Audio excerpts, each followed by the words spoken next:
All right, Shalom. We the brothers of the Great Millstone, the Church of Birmingham, Alabama. And as always, we want to begin by giving all praise, honor, and glory to Yahweh, Ba'ashem, Yahushua, Waha, Rakah, Kodash. Yeah, which is ancient Hebrew for the correct names of the Heavenly Father, His only begotten Son, and the Holy Spirit. Double honors to the head apostles and elders of Great Millstone. And Shalom, much due honors and respect to you brothers out there that's also declaring and prophesying destruction of this place, America, man. So yeah, this is our last. This is 1 Peter 2:17. Honor all men, love the brotherhood, fear the Most High, honor the King. Yeah, and the point I want to focus in on is love the brotherhood. Because when you come into this truth, and I'm speaking for the men that's officially, in a camp, particularly the brothers of Great Millstone, it's a blessing to dwell amongst brothers. Why? Because when you come into this truth, it tells you to prepare your soul for temptation, meaning you're going to suffer and you're going to have to endure afflictions, to perform the services of Yahweh Ba'ashem Yahushua. All right? The Lord warned you that you're going to fall to a lower state, meaning you're gonna fall off, whether it's financially, emotionally. You might have certain ties with your family, your wife, your woman, your kids, and that might be taken away from you. Okay, your health might be taken. Pretty much you're gonna fall, but the brotherhood is set up as that soft landing, so to speak. It's gonna be brothers there to help you bear those afflictions. And a wise man once said, hasten not to, flee or forsake the brotherhood, man. And that's a true statement, and that's actually scriptural. Why? Because the brothers is set up to be a crutch, all right? When Yahweh Ba'ashem Yahushua speak about not forsaking you and being there for you, it usually comes through the brothers. You might be in a situation where you need assistance, and the brothers is there to hold you down. And not only, external things, but just the weight, on your shoulders of having this truth. All right? This truth is a burden in itself. This is a cross that you bear. Because, for an example, the things we know, if we're not able to release that knowledge and speak and talk to other brothers about certain things that we consider, certain things that we meditate on in the spirit, if you don't have another brother that you can open up to, then it can weigh you down, all right? Because you can't call your cousin from the world and talk to him about the things that entails this truth. All right? That's why it's important to have brothers. When you read the scriptures, for an example, the prophets, it say the burden of the Lord that was on Isaiah or different prophets. Well, that's dealing with this knowledge. It's a saying in the world, heavy is the head that wear the crown. And this crown is symbolic to the knowledge, wisdom, and understanding of Yahweh Ba'ashem Yahushua. Matter of fact, let me get that real quick in the book of Proverbs, the 4th chapter and the 9th verse. It says, she shall give to thine head an ornament of grace, a crown of glory shall she deliver to thee. And that she is dealing with wisdom. Okay, so wisdom is associated with the crown. That's why the Lord said, hold fast that which you have, that no man take your crown. Okay, so that saying, heavy is the head that wear the crown, that's dealing with this supreme knowledge. That's why when certain brothers go into different breakdowns, the Spirit reveals something to them, and they reveal it to you, in the Spirit, you will say, oh, that's heavy. Because that's this knowledge, all right? And without the brotherhood, you're not going to be able to, coexist with the world and share certain things with people that don't understand you, all right? Matter of fact, let me get that in the book of Ecclesiasticus, the 6th chapter and the 2nd verse. It says, extol not thyself in the counsel of thine own heart. See?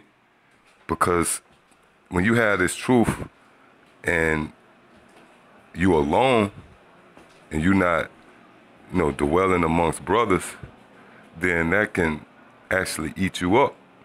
All right? It can tear you down. You could bug out. It says that thy soul be not torn in pieces as a bull straying alone. See? So it's certain things you meditate on, certain demons you face with, that you got to counsel with another brother about that, man. And if you are hasty to forsake your brothers and just to deal with things on your own, it's going to destroy you. All right, verse 3, thou shalt eat up thy leaves and lose thy fruit and leave thyself as a dry tree. Yeah, meaning what? You're going to wither away and die. You got to stay connected to the tree. You consider a tree, you had a root, okay? You got the tree itself, then you got branches that's thick. Then those branches, they get smaller and they eventually grow out into twigs. So, when you first come in, you consider a twig.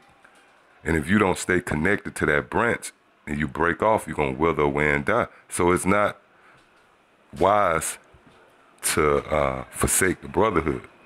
In fact, you should love the brotherhood and you should find whatever niche you got to find to dwell amongst the brothers in harmony. Okay? Because that's a blessing, if you do so. All right? This is Psalms. Let me see, I believe that's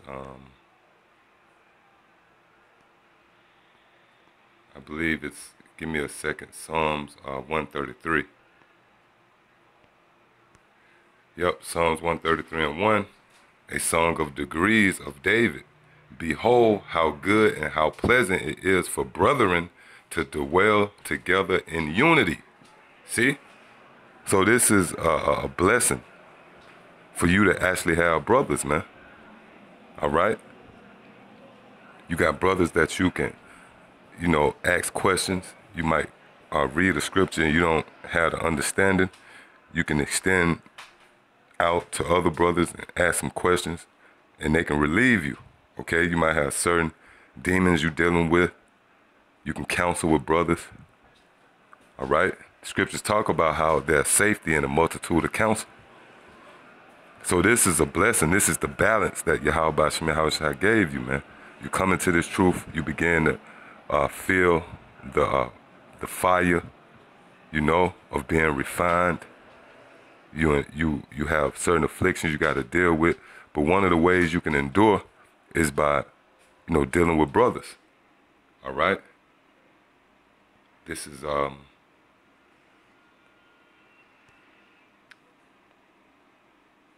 Ecclesiastes.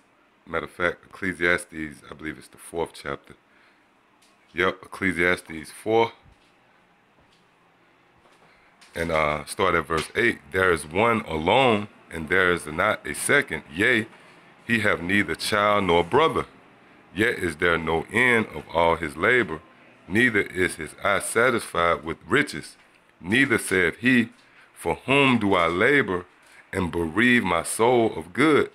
There is also vanity. This is also vanity. Yea, it is a sore travail.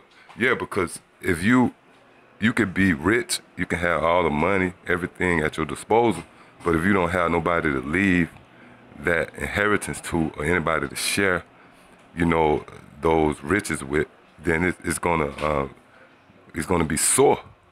All right. Verse 9: two are better than one because they have a good reward for their labor. So this is dealing with the brotherhood, man. You got a brother on the side of you, and you working, you laboring, then that reward is going to be, good.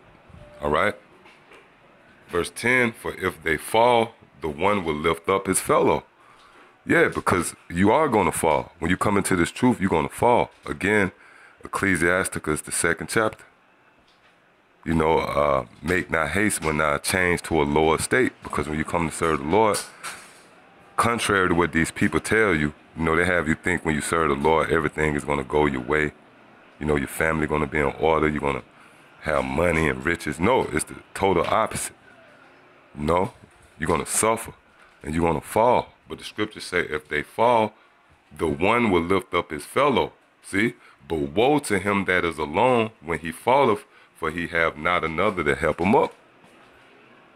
And, I know being in the camp, I got brothers, I face certain situations and I can call on a brother and they'll be there to help me out.